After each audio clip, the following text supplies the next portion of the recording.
নমস্কাৰ বন্ধুসকল, মই এটি বাসন্তী মাৰ নামত কবিতা লিখিছোঁ।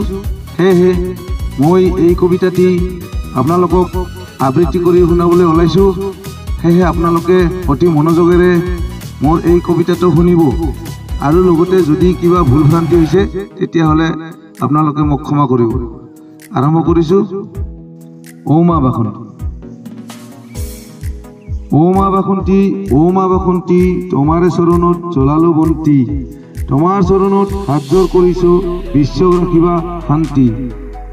ও মা বাসন্তী, ও মা বাসন্তী, কেনেকে যাওঁ তোক এৰি, আমি নেজানিলোঁ কেনেকে পূজা দিলোঁ, দিয়া আমাক ক্ষমা কৰি।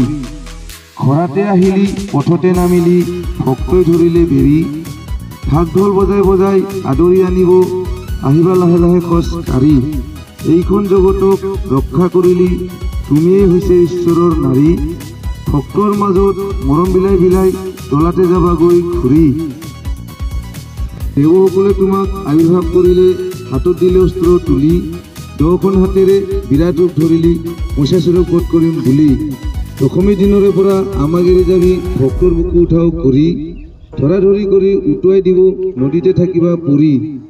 আমাৰ মাজত প্ৰতিশ্ৰুতি দিলে পুনৰ আহিব ঘূৰি, কিছু সময়ৰ পিছত প্ৰতিমাৰ পৰা আত্মা যাবগৈ উৰি। ধন্যবাদ।